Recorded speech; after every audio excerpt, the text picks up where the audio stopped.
relasi antara dua muatan listrik sebanding dengan besar muatan masing-masing dan berbanding terbalik dengan kuadrat jarak, sehingga dirumuskan dengan F sama dengan K kali Q1 kali Q2 per R kuadrat, di mana F yaitu gaya kolom dengan satuan Newton, Q muatan dengan satuan kolom, R jarak antar dua muatan, dan K adalah ketetapan yang besarnya 9 kali 10 pangkat 9 Newton meter kuadrat per kolom kuadrat. Nah, dalam perhitungan gaya kolom ini, kita terkadang melakukan beberapa konversi satuan. Di antaranya, 1 cm ini setara dengan 1 kali 10 pangkat minus 2 meter.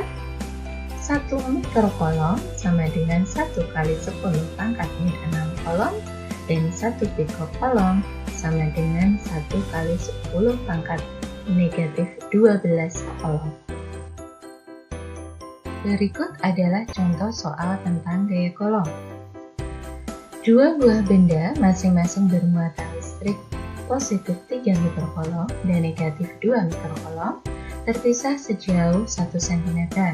Bila ketetapan kolom 9 kali 10 pangkat 9 Newton meter kuadrat per kolom kuadrat, tentukan yang pertama adalah sifat gaya kolomnya dan yang kedua adalah besar gaya kolom. Maka kita dapat menyelesaikannya dengan langkah kita data terlebih dahulu yang sudah diketahui. Yang pertama adalah Q1 3 kali 10 pangkat negatif 6 kolom, karena 1 mikrokolom setara dengan 1 kali 10 pangkat 6 kolom. Kemudian Q2 sama dengan 2 kali 10 pangkat negatif 6 kolom. Untuk jarak R 1 cm ini setara dengan 1 kali 10 pangkat negatif 2 meter. K 9 kali 10 pangkat 9 Newton meter kuadrat per kolom kuadrat. Nah, pertanyaannya tadi yang pertama adalah sifat, dan yang kedua adalah besar gayanya. Tanda positif dan negatif pada muatan listrik ini dapat digunakan untuk menentukan sifat antar muatan listrik yang terjadi. Karena Q1 positif sedangkan Q2 negatif, dua muatan ini berlainan jenis, maka sifatnya adalah tarik-menarik.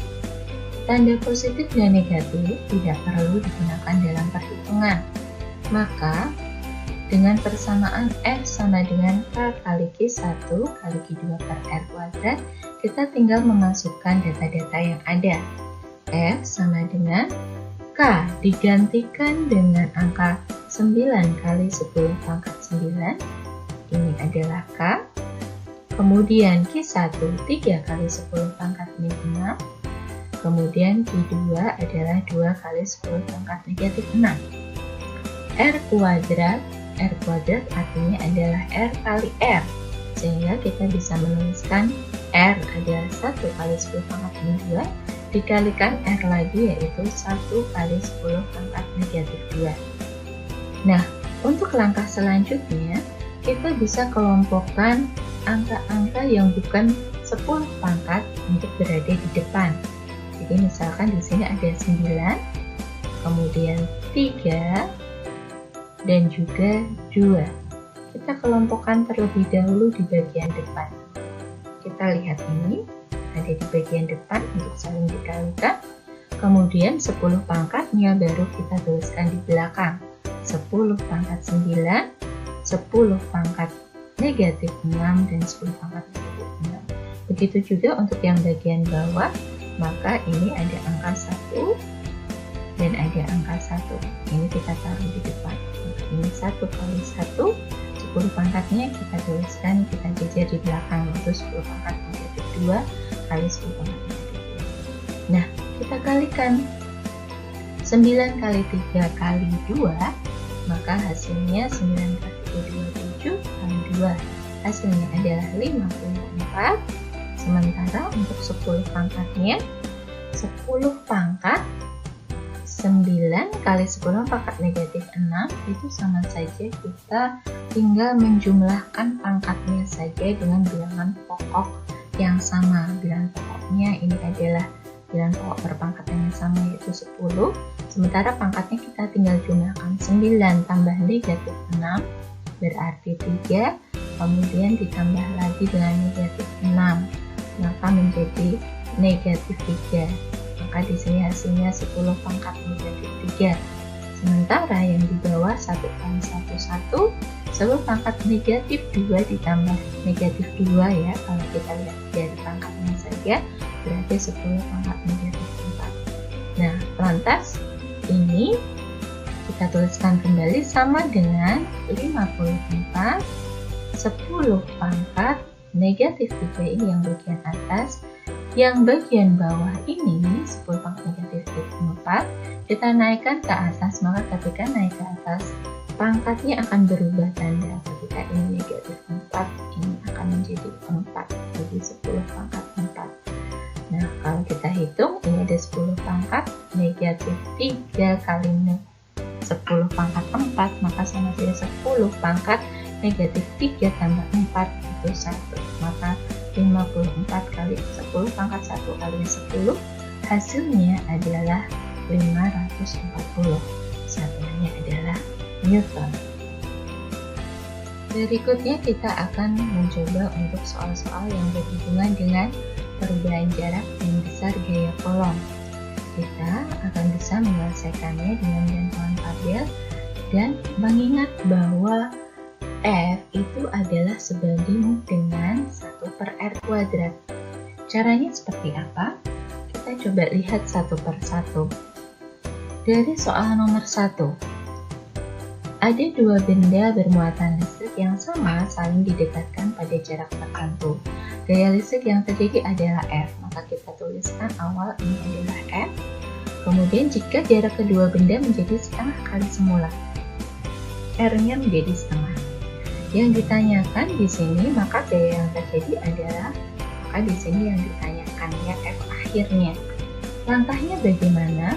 Jadi untuk soal seperti ini ada perubahan jarak dengan gaya, kita buat tabel dengan bagian F awal, kemudian ada R², dan F akhir. Nah, di nomor 1 ini ketika R-nya sama dengan setengah, maka R² setengah kali setengah, maka hasilnya adalah 1/4. Nah, F akhirnya berapa? Kita ingat kembali bahwa ini F ini sebanding dengan 1/R².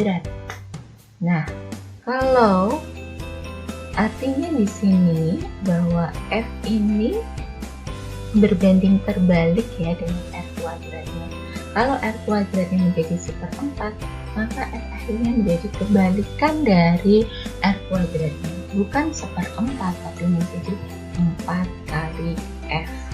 Maka jawaban yang nomor 1, jawabannya gaya yang terjadi adalah 4 kali gaya semula. Kemudian untuk nomor 2, jarak antara dua muatan diperbesar menjadi 2 kali. Di sini F-nya sudah, R-nya menjadi 2 kali, maka dengan cara yang sama R²-nya ini menjadi 4. Nah, F akhirnya karena F itu berbanding terbalik dengan R², maka di sini kalau ini 4, maka kebalikannya saja untuk F akhir itu 1/4 F. Ingat ya, bahwa semakin nanti besar R, maka nanti di sini F-nya akan semakin kecil. Sementara semakin kecil R, F-nya akan semakin besar karena berbanding terbalik. Nah, untuk nomor 3 juga sama. Nah, di sini ada dua muatan sejenis besarnya sama berjarak F, menghasilkan besar gaya tolak F. Agar gaya tolaknya menjadi 1/16, jarak R-nya berapa? Maka kita buat di tabel diisikan seperti ini.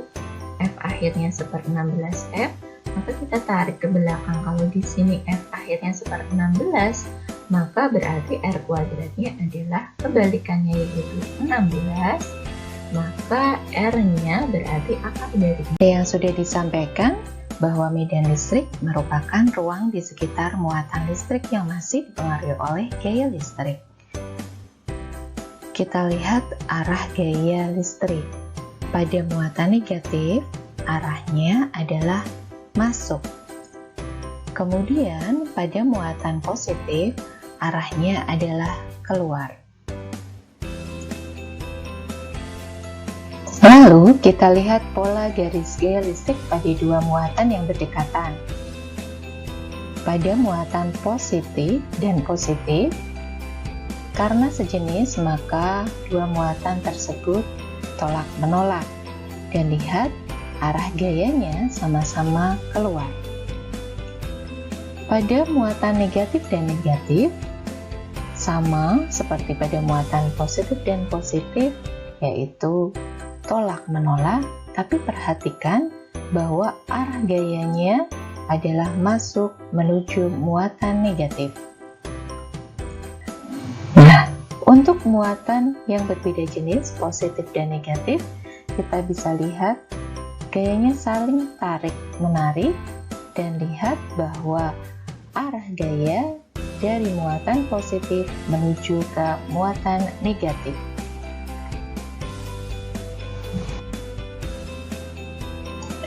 Besarnya medan listrik disebut kuat medan listrik. Kuat medan listrik ini disimbolkan dengan persamaan E sama dengan F per Q.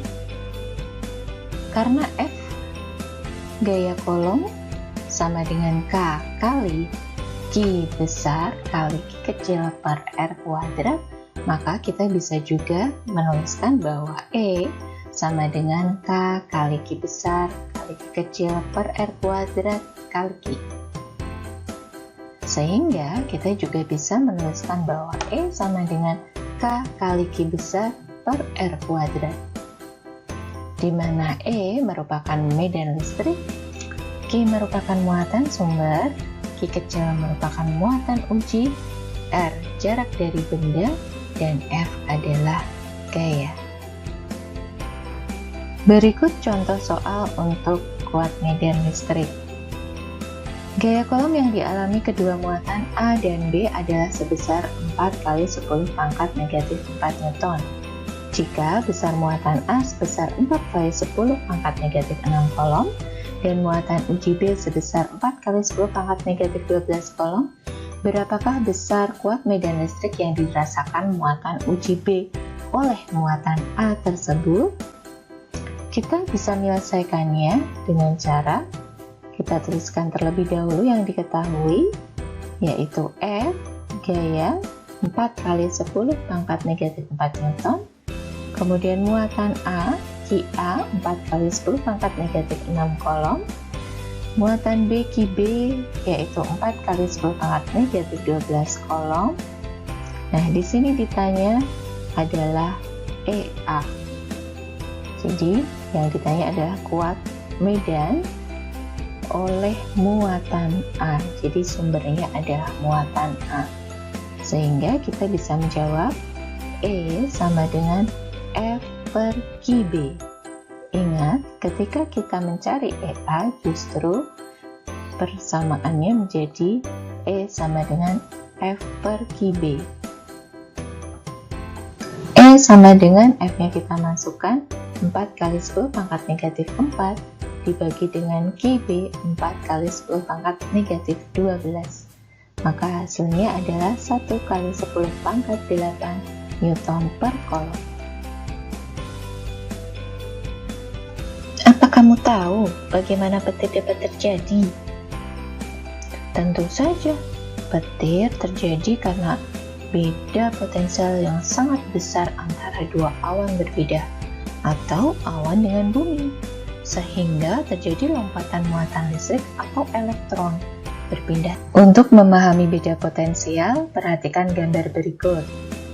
Pada gambar ini, A memiliki 2 muatan positif, sementara B memiliki 4 muatan positif. Di sini kita bisa menyimpulkan bahwa B memiliki potensial yang lebih besar dibanding A.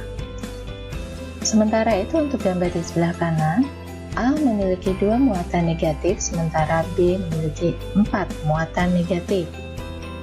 Di sini kita bisa menyimpulkan bahwa pada gambar di sebelah kanan, A memiliki potensial yang lebih besar dibanding B.